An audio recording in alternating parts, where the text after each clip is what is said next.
राधे राधे दोस्तों, हम आपकी तितली। कैसे हैं आप लोग? भाई आज तो हम आपके लिए टीवीपुर से चुगलियों का झोला भर कर लाए हैं। अरे हाँ, सुना है मालती देवी को अपने बेटे अनुज का अनुपमा को इतना प्यार करना अब खटकने लगा है। तो वहीं मंजरी के किए के बारे में सोच सोच कर अभिमन्यु भी परेशान रहने लगा है। और तो और ईशान भी सभी से माफ़ी कैसे मांगे ये सोचने लगा है। तो ये तो थी टीवीपुर के चुगलियों की मोटा मोटी जानकारी। अब चटपटी चुगलियों का पूरा मजा लेने से पहले हमारे चैनल को कर दीजिए सब्सक्राइब।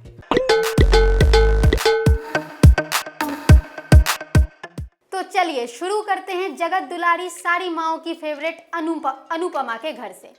अनुपमा के आज के एपिसोड में आप देखेंगे कि बेटे को इंसाफ दिलाने के बाद अनुपमा जहां सुकून में है, तो वहीं हर कोई अब उसे बधाई देने पहुंच रहा है। शाह परिवार में भी सब बेहद खुश हैं। सबको इस बात की तसल्ली है कि चलो समर नहीं रहा लेकिन उसे इंसाफ तो मिल गया। अनुपमा की हर कोई तारीफ कर रहा है, लेकिन वनराज की हालत ठीक नहीं है। उसे इस बात का गिल्ट है कि वो अपने बेटे के लिए कुछ नहीं कर पाया।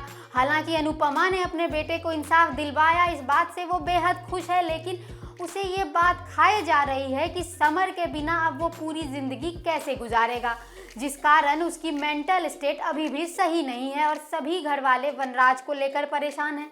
आज के एपिसोड में आपको लंबे समय के बाद अनुज और अनुपमा का ओल्ड स्कूल रोमांस भी देखने को मिलेगा, जहां अनुज अनुपमा को गुलाब देगा, उसे थोड़ी देर और सोने के लिए, खुद को आराम करने के लिए फोर्स करेगा और अपनी अनु के लिए अनुज आज नाश्ता भी बनाएगा। इसके बाद अनुज और अनुपमा एक साथ क्वालिटी टाइम बिताते हुए भी नजर आएंगे।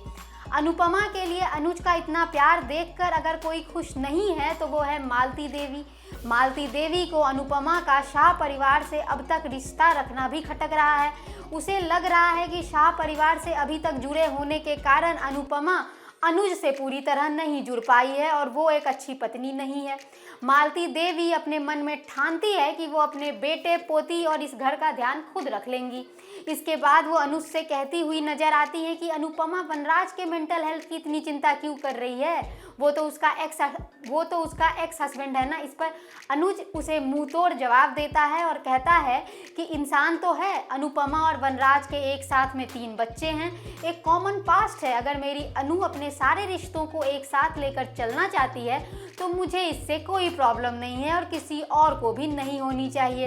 अनुपमा के आने वाले एपिसोड में अब आप देखेंगे कि अनुपमा डिम्पी को आईने के सामने तैयार करेगी, उसे ज़िंदगी फिर से जीने के लिए मोटिवेट करेगी, लेकिन पाखी ये सब देखकर चिढ़ जाएगी। उसे लगेगा कि किसी को भी ये चिंता नहीं है कि पाखी माँ नहीं बन सकती, ना अनुपमा को ना ही उसके अधिक को।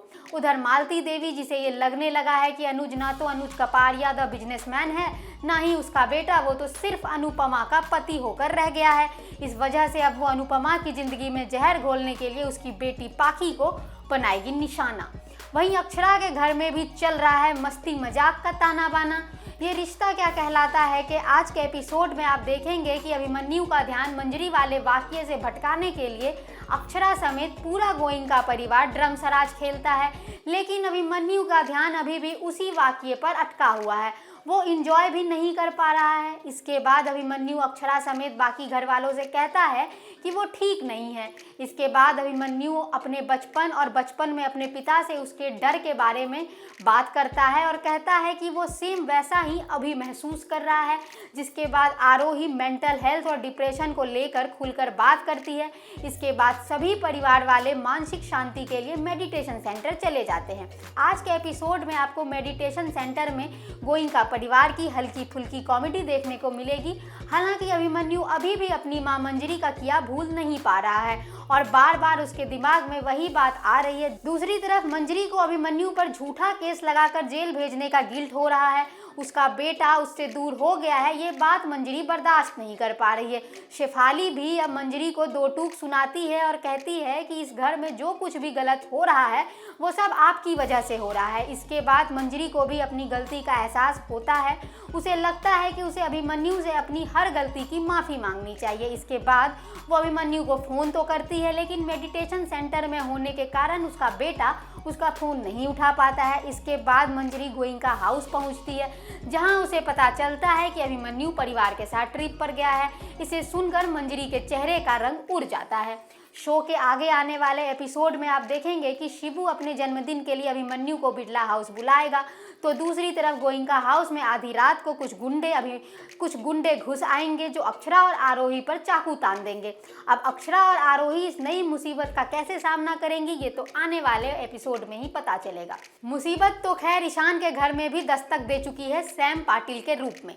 जी हाँ, वही फ्रॉड लड़का जिससे सवी ने शादी तोड़ी थी। अब वो भोसले हाउस में आ गया है ईशान की बहन ध्रुवा को देखने। जहां सैम के फ्रॉड माँ बाप भोसले परिवार को फंसाने में कामयाब हो रहे हैं, वहीं सैम भी अपनी चिकनी चुपड़ी बातों से ध्रुवा पर इंप्रेशन जमाने में कामयाब हो गया है। ध्रुवा जिसको पढ़ाई लिखाई से छुटकारा पाने के लिए शादी करनी है, वो सैम से इंप्रेस हो जाती है। उधर दूसरी तरफ सवी की माफ़ी पाने के लिए ईशान पूरी मेहनत कर रहा है, बावजूद इसके अभी तक उसे सवी की माफ़ी नहीं मिली है।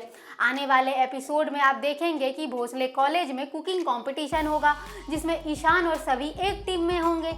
ईशान सवी से माफ़ी मांगेगा और कहेगा कि सवी फिर से उसे अपना मेंटोर बना ले, जिस पर सवी साफ साफ मना कर देगी और कहेगी कि उसकी सिर्फ एक ही मेंटर है, वो है ईशान की आई ईशा।